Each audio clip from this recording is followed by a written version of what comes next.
এবারে যেটা সেগমেন্ট এটা হচ্ছে আপনার স্পন্সর নিয়ে। এখানে কোয়েশ্চেনগুলো ডিফারেন্ট টাইপের হয়ে থাকে, যেহেতু হচ্ছে কমন কোয়েশ্চেন কারোই আসবে না, বাট সবগুলোর মিনিং কাছাকাছি কিন্তু সেমই হবে।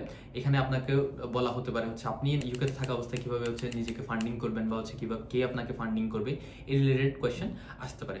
যখনই হচ্ছে আপনাকে আপনার ফান্ডিং এবং হচ্ছে আপনার লিভিং এক্সপেন্স বা অ্যাকোমোডেশন এগুলো নিয়ে জিজ্ঞেস করা হবে। অ্যাকোমোডেশন হয়তো বা ডিফারেন্ট টাইপ, আমরা অ্যাকোমোডেশন নিয়ে আলাদাই কথা বলবো। বাট যদি হচ্ছে আপনাকে আপনার স্পন্সর এবং হচ্ছে ফান্ডিং নিয়ে জিজ্ঞেস করা হয়ে থাকে, তাহলে কিন্তু আপনার ইউকেভিআই রুল অনুসারেই যেতে হবে। ইউকেভিআই রুল কি বলে? ইউকেভিআই রুল বলে হচ্ছে আপনার 28 ডেজের জন্য আপনার ব্যাংকে একটা নির্দিষ্ট অ্যামাউন্ট থাকতে হবে। ওই অ্যামাউন্টটা কত? ওই অ্যামাউন্টটা হচ্ছে আপনার 1 ইয়ারের টিউশন ফি এবং 9 মান্থের living expense. Again, living expense কিন্তু হচ্ছে ইনসাইড লন্ডন এক ধরনের, আউটসাইড লন্ডন অন্য ধরনের। তো ওই অনুসারে কিন্তু আপনার ক্যালকুলেশনটা করতে হবে। লেটস সে হচ্ছে আপনি আউটসাইড অফ লন্ডন থাকছেন, তাহলে আউটসাইড অফ লন্ডনের লিভিং এক্সপেন্স ইনটু হচ্ছে 9, এটা দিয়ে মাল্টিপ্লাই করবেন, যেটা আসে ওটা হচ্ছে আপনার থাকবে। এগেন এর পাশে যেটা আপনার যোগ করতে হবে ওটা হচ্ছে আপনার টিউশন ফি। এখন টিউশন ফিটা আপনি হচ্ছে যেটা আপনি এক্সপ্লেন করবেন, আপনি টিউশন ফিটা কিন্তু এভাবে এক্সপ্লেন করতে পারতে হবে। তো লেটসে আপনার টোটাল টিউশন ফি হচ্ছে 16,000 পাউন্ড। ওকে, ওখান থেকে হচ্ছে আপনি লেটসে হচ্ছে আপনি 2,000 পাউন্ড হচ্ছে স্কলারশিপ পেয়েছেন, তাহলে হচ্ছে আপনার এখন টিউশন ফি কত চলে আসছে? 14,000 পাউন্ড। তাহলে হচ্ছে আপনার 14,000 পাউন্ড হচ্ছে আপনার ইয়ারলি টিউশন ফি। ওটা থেকে হচ্ছে আপনি 50% লেটসে ডিপোজিট করে যাবেন, তাহলে 7,000 পাউন্ড আপনি ডিপোজিট করে যাবেন। তো আপনার হিসাবগুলো এরকম হচ্ছে আপনার মাথায় খুবই হচ্ছে ক্লিয়ার থাকতে হবে।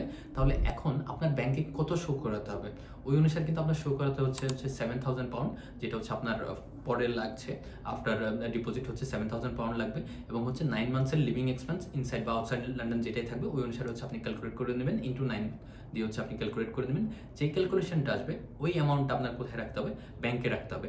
ওই ব্যাংকে হচ্ছে আপনি ওই অ্যামাউন্টটা রাখবেন, আপনার স্পন্সরকে ওইখানে ডিটেলস বলবেন। এগেন কোয়েশ্চেনটা ভালো মতো পড়বেন, কোয়েশ্চেনে কিন্তু এত ডিটেলস সব কিছু জিজ্ঞেস করবে না। অ্যাবাউট ইউকেভিআই রুল, যেটা হচ্ছে আপনার ইউকেভিআই ফিনান্সিয়াল রুল, এটা নিয়ে জিজ্ঞেস করতে হতে পারে, অথবা হচ্ছে আপনি কীভাবে আপনার লিভিং এক্সপেন্স বেয়ার করবেন এটা নিয়ে জিজ্ঞেস করতে পারে। ডিফারেন্ট কথা জিজ্ঞেস করতে পারে।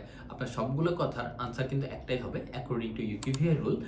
আপনার হচ্ছে 28 ডেজের জন্য আপনার হচ্ছে ব্যাংক ম্যাচুরিটি দেখাতে হবে, যেখানে হচ্ছে আপনার থাকতে হবে হচ্ছে টিউশন ফি 1 ইয়ারের আফটার ডিপোজিটের যে টিউশন ফিটা থাকে ওটা থাকতে হবে, এবং হচ্ছে 9 মান্থসের লিভিং এক্সপেন্সটা আপনার ওখানে থাকতে হবে।